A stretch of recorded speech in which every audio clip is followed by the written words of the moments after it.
Hello friends, मेरे स्पामिस्ट्री and astrology video channel पे आपका स्वागत है। तो आज हम एनालिसिस करेंगे सैंड का और चेक करेंगे इसमें क्या क्या नई चीज़ें हमें सीखने के लिए मिलती हैं। तो एज यूजुअल शुरू करूंगा फिंगर्स के एनालिसिस से, उसके बाद चेक करेंगे फिंगर्स की सेटिंग को एंड माउंट्स को, और सबसे लास्ट में हम चेक करेंगे लाइन्स को। इस तरह से पूरे हैंड का जो एनालिसिस हम कंप्लीट करेंगे। तो चलिए मैं शुरू करने जा रहा हूँ, साथ साथ ड्रॉ करता जाऊँगा आपके लिए ताकि आपको समझने में कोई दिक्कत ना हो। दोस्तों, वीडियो शुरू करने से पहले आपको बताना चाहूँगा, यह जो नंबर आपको आपकी स्क्रीन के ऊपर नज़र आ रहा है, यह मेरा व्हाट्सएप नंबर है। अगर आप भी अपने हाथ की वीडियो बनवाना चाहते हैं या फ़ोन कंसल्टेशन लेना चाहते हैं तो आप हमें इस नंबर पर व्हाट्सएप के ज़रिए, सिग्नल के ज़रिए या फिर टेलीग्राम के ज़रिए मैसेज सेंड कर सकते हैं। यहाँ पर आप देख सकते हैं इनकी जो हथेली है कुछ इस तरह से एक कंप्लीट स्क्वायर शेप बनाती हुई नजर आ रही है, जो इंडिकेट करती है एक हार्डवर्किंग टाइप की नेचर को।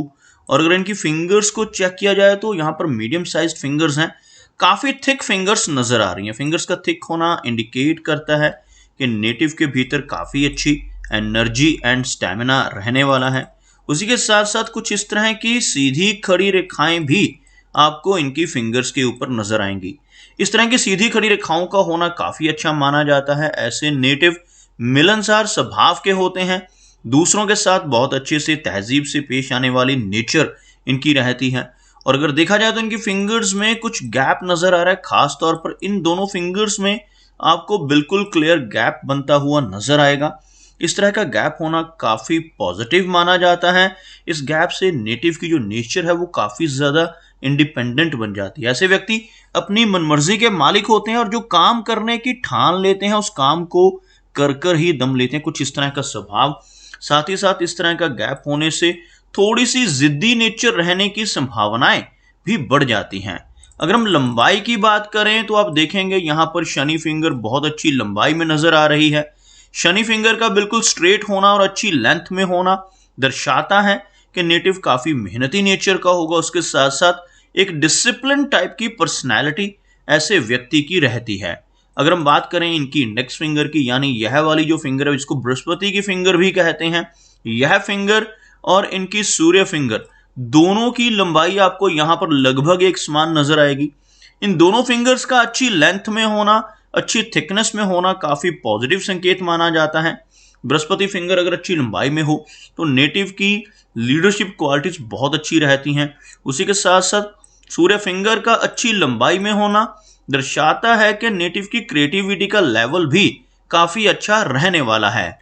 अगर इनकी बुध फिंगर यानी मरकरी फिंगर को देखा जाए तो आप यहाँ पर देखेंगे यह फिंगर हल्की सी लो सेट है। अगर मैं यहाँ पर एक लाइन ड्रॉ करता हूं तो आपको ये चीज नजर आएगी कि थोड़ा सा नीचे से यह फिंगर शुरू होती हुई, अगर यह फिंगर लो सेट हो जाए तो नेटिव की नेचर थोड़ी सी शाई रह सकती है। लेकिन अगर इस फिंगर की लंबाई में कोई कमी ना हो तो नेटिव की कम्युनिकेशन स्किल्स बिल्कुल भी बाधित नहीं होती।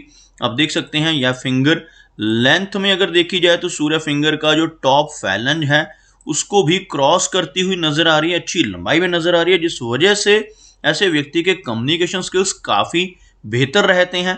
कैलकुलेशंस करने की काबिलियत अच्छी रहती है और फिंगर का अच्छी लंबाई में होना नेटिव को काफी अच्छा बिजनेस एक्यूमेंट भी देता है। ऐसे व्यक्ति जॉब के साथ साथ बिजनेस के जरिए भी अच्छा धन कमा पाने में कामयाब हो जाते हैं। चलिए आगे बढ़ते हैं और चेक करते हैं इनके सभी माउंट्स को। उसके बाद हम चेक करेंगे इनकी सभी रेखाओं को भी। तो जैसे मैंने ऑलरेडी बताया आपको कि इनका जो मरकरी माउंट है वो हल्का सा लो सेट जरूर है, लेकिन अगर इस माउंट के उभार को देखा जाए तो यह माउंट काफी उभरा हुआ भी नजर आ रहा है। यहां पर कुछ खड़ी रेखाएं आपको इस तरह की नजर आएंगी। इस तरह की रेखाओं का बुध पर्वत के ऊपर होना अच्छा माना जाता है। ऐसी रेखाएं होने से नेटिव के कम्युनिकेशन स्किल्स एनहांस होते हैं और यह रेखाएं व्यक्ति को एक सिंपैथेटिक नेचर देती हैं। ऐसे नेटिव अपने शब्दों से, अपने कर्मों से, अपनी सलाह या कंसल्टेशन से भी दूसरों की प्रॉब्लम्स को दूर करने वाली क्वालिटीज अपने भीतर रखते हैं। तो इन रेखाओं का होना यहाँ पर काफी अच्छा माना जाता है। यहाँ पर एक हल्की मरकरी लाइन मौजूद है जो बहुत ज्यादा लंबी नहीं है। अगर इस एरिया में कोई इस तरह की लंबी रेखा मौजूद हो, इस रेखा को हम बुध की रेखा या मरकरी लाइन कहते हैं, तो व्यक्ति प्योरली बिजनेस कर सकता है। लेकिन अगर यहाँ पर यह रेखा छोटी हो, जैसे आप यहाँ पर देख सकते हैं, तो व्यक्ति बिजनेस के जरिए धन कमा सकता है, लेकिन ज्यादा बेहतर जॉब रहती है, जॉब के जरिए अधिक इनकम होने की संभावनाएं बढ़ जाती हैं। बात करते हैं इनके सूर्य पर्वत की। आप देखेंगे सूर्य माउंट का जो एरिया है बिल्कुल फ्लैट नजर आ रहा है, बहुत ज्यादा उभरा हुआ माउंट नहीं है। एक कर्व्ड लाइन इनके सूर्य पर्वत के ऊपर मौजूद है। इस तरह की रेखा आप देखेंगे यहाँ पर, जो इनकी हार्ट लाइन से ही शुरू होती हुई नजर आ रही है। इस तरह की रेखा का होना नेटिव को लेटर एज में चलकर काफी लाभ दिलवाता है। ओल्ड एज तक पहुंचते पहुंचते ऐसे व्यक्ति का काफी अच्छा सोशल सर्कल बन जाता है, और ओल्ड एज में ऐसे व्यक्ति की पहचान सोसाइटी में बहुत अच्छे लोगों के साथ ऐसी रेखा होने की वजह से बन जाती है। लेकिन यह माउंट हल्का सा दब रहा है।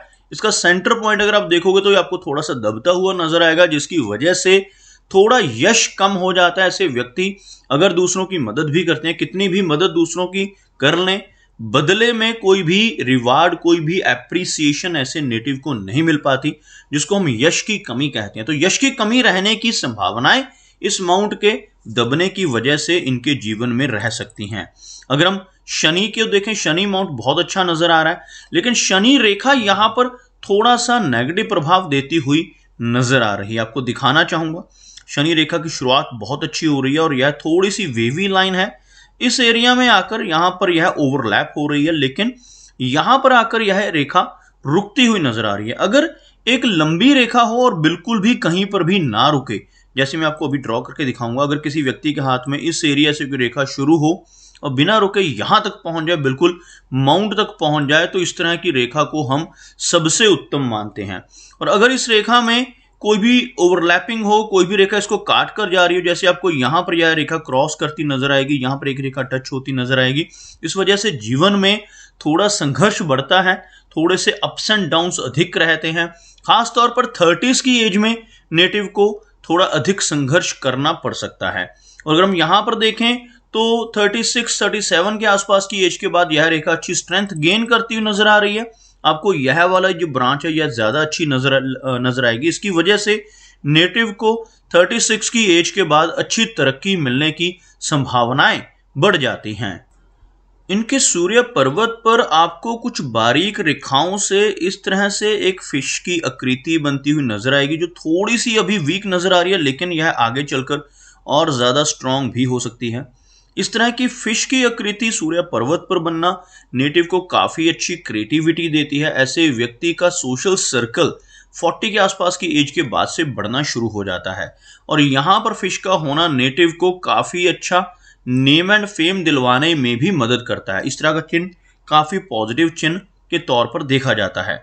अगर हम बात करें इनके बृहस्पति माउंट की, तो आप देखेंगे यह एरिया आपको काफी उभरा हुआ नजर आएगा, और इस माउंट पर एक रेखा इनकी माइंड लाइन से निकलकर ऊपर की तरफ, यह जो रेखा है यह माइंड की लाइन है, और इसी रेखा में से निकलकर एक रेखा आपको गुरु पर्वत के ऊपर पहुंचती हुई नजर आएगी। इस तरह की रेखा को प्रोग्रेस की रेखा कहा जाता है, और ऐसी रेखाएं अगर जीवन रेखा से ऊपर उठकर ऊपर की तरफ जा रही हों तो यह बहुत अच्छे लाभ देती हैं। ऐसी रेखाएं होने से नेटिव को बहुत अच्छी तरक्की जीवन में देखने को मिलती है। बृहस्पति पर्वत उभरा हुआ हो तो ऐसे व्यक्ति नॉलेजेबल होते हैं, धार्मिक प्रवृत्ति के होते हैं और दूसरों की हेल्प करने वाले होते हैं। तो ये सभी क्वालिटीज इनके भीतर बृहस्पति माउंट के प्रोमिनेंट होने की वजह से रहेंगी। अगर हम बात करें इनकी मेजर लाइंस की, तो अब देखेंगे यह जो इनकी हार्ट लाइन है काफी अच्छे कर्व में नजर आ रही है, और इस तरह का एक कर्व्ड हार्ट लाइन का होना इंडिकेट करता है कि नेटिव काफी केयरिंग नेचर का रहेगा। ऐसे व्यक्ति के हार्ट की हेल्थ भी काफी बेहतर रहती है, और ऐसे व्यक्ति काफी आदर्शवादी होते हैं जिनकी हार्ट लाइन परफेक्ट शेप में हो। अगर हम बात करें इनकी माइंड लाइन की, आप देखेंगे यह इनकी माइंड की लाइन है और यह इनकी लाइफ लाइन है। इन दोनों रेखाओं के बीच में आपको हल्का गैप बनता हुआ भी नजर आएगा। इन दोनों रेखाओं में गैप का होना यह दर्शाता है कि नेटिव काफी इंडिपेंडेंट स्वभाव का होगा। ऐसे व्यक्ति की नेचर थोड़ी सी जिद्दी रहती है। अगर यहां पर गैप हो और इन दोनों उंगलियों के बीच में भी गैप हो तो यह इस चीज की पुष्टि करता है कि ऐसे व्यक्ति बहुत ही ज्यादा इंडिपेंडेंट और रिस्पॉन्सिबिलिटी लेने वाले होते हैं। जिस काम को करने की ठान लेते हैं उसको पूरी दृढ़ निश्चय से करते हैं और पूरी तरह से कर कर ही दम लेते हैं। तो इस तरह का स्वभाव होने की वजह से जीवन में काफी अच्छी प्रोग्रेस भी ऐसे व्यक्ति को जरूर मिलती है। और माइंड लाइन का अच्छी लंबाई में होना यहाँ पर इंडिकेट करता है कि नेटिव का माइंड काफी शार्प रहेगा। ऐसे व्यक्ति की मेमोरी भी बहुत अच्छी रहती है। माइंड लाइन के साथ साथ एक रेखा का और होना यह व्यक्ति की माइंड की पावर को और ज्यादा बढ़ा देता है। और नीचे की तरफ एक रेखा का होना नेटिव को काफी अच्छी इमेजिनेशन पावर भी देता है। बात करते हैं इनकी लाइन ऑफ लाइफ की। आप देखेंगे इनकी लाइफ लाइन थोड़ा सा बाहर की तरफ निकलती हुई आपको नजर आएगी। उसी के साथ साथ लाइफ लाइन के लास्ट में चलकर आपको एक फिश जैसी आकृति इन रेखाओं से बनती हुई नजर आएगी। यह जो इस तरह का चिन्ह इस एरिया में बन रहा है, ऐसा चिन्ह होने से नेटिव को विदेश यात्रा करने का मौका मिलता है। ऐसे व्यक्ति लंबे समय तक फॉरेन जाकर रह सकते हैं। कई बार फॉरेन में परमानेंट सेटलमेंट होने की संभावनाएं भी इस तरह की रेखाएं देती हैं। ओवरऑल अगर देखा जाए तो आप यहां पर देखेंगे इनकी जो लाइन ऑफ लाइफ है काफी अच्छी लंबाई में है। एक लंबी लाइफ लाइन का होना क्लियरली इंडिकेट करता है कि नेटिव की एज 80 प्लस की रहेगी। उसके साथ साथ यहां पर एक रेखा आपको नजर आ रही है। इस तरह की रेखा का लाइफ लाइन के साथ साथ चलना नेटिव को और भी भाग्यशाली बनाता है। इस तरह की रेखा को मंगल की रेखा कहा जाता है। और जिन लोगों के हाथ में मंगल रेखा मौजूद होती है, ऐसे व्यक्ति प्रॉपर्टी के मामले में भी लकी रहते हैं। अपने जीवन में काफी अच्छी प्रॉपर्टी बना पाने में कामयाब हो जाते हैं। अगर हम देखें इनके शुक्र पर्वत को तो आप देखेंगे यह जो एरिया है वीनस यानी शुक्र का एरिया, और इस माउंट के ऊपर ज्यादा रेखाएं होना अच्छा नहीं माना जाता। इस तरह की खड़ी रेखाओं का होना नेटिव को समाज में काफी अच्छा मान सम्मान और प्रतिष्ठा दिलवाती हैं। लेकिन इस माउंट के ऊपर आड़ी रेखाओं का होना अच्छा चिन्ह नहीं माना जाता। ऐसी रेखाएं होने से नेटिव को रिलेशनशिप्स में दिक्कतों का सामना करना पड़ सकता है। मैरिड लाइफ में कुछ इंस्टेबिलिटी रहने की संभावना है और कुछ चिंताएं अपने परिवार की तरफ से नेटिव को परेशानी दे सकती हैं। अदरवाइज इनका शुक्र पर्वत उभरा हुआ है, जिस वजह से हर तरह की सुख सुविधाएं इनको जीवन में जरूर मिल जाएंगी। अगर हम बात करें इनके चंद्र पर्वत की तो आप देखेंगे यह एरिया काफी अच्छा है, उभरा हुआ है। और इनकी जो लाइन ऑफ लाइफ है वो सीधा इनके चंद्र पर्वत की तरफ रुख कर रही है, जिस वजह से लंबी दूरी की यात्राएं रहती हैं। ऐसे व्यक्ति फॉरेन ट्रैवल कर सकते हैं। अपने कंट्री में भी एक स्टेट से दूसरी स्टेट की यात्राएं करने का मौका ऐसे व्यक्ति को जीवन में कई बार मिलता है। तो दोस्तों ये कुछ एनालिसिस थे इनके हैंड के बारे में, और मेरी कोशिश यही रहती है कि सभी सवालों के जवाब एक ही वीडियो के थ्रू दे पाऊं, लेकिन फिर भी कोई ना कोई चिन्ह या सवाल रह जाता है। तो इनसे रिक्वेस्ट है कि अगर इनका कोई क्वेश्चन पेंडिंग है तो मुझे व्हाट्सएप पे मैसेज करें। मेरा वीडियो वॉच करने के लिए आपका बहुत बहुत धन्यवाद।